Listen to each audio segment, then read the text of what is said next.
கிராத் ஓதுதல் 3 பகுதிகள். 1. குர்ஆனை ஓதும் முறை அறிந்து ஓதுதல். 2. அதன் பொருளை சிந்தனையில் கொண்டு ஓதுதல். 3. அதன்படி செயலாற்றுதல். ருக்கு செய்வதில் 3 பகுதிகள். இடுப்பும் தலையும் சமமாக இருக்கும் வண்ணம் குனிதல். மேலே உயர்த்தாமலும் கீழே தாழ்த்தாமலும் முதுகை சமமாக வைத்தல்.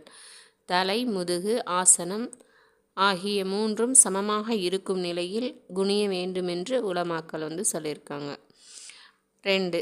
கை விரல்களை விரித்தவாறு முழங்கால்களை பிடித்தல். 3.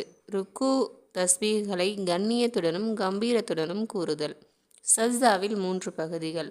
இரு கைகளையும் காதுக்கு நேராக வைப்பது. 2. முழங்கை பூமியில் படாமல் தூக்கி வைப்பது.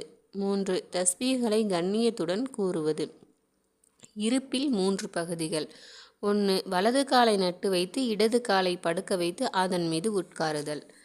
2. கண்ணியத்துடன் பொருள்களை விளங்கியும் அத்தஹியாத்தை ஓதுதல்.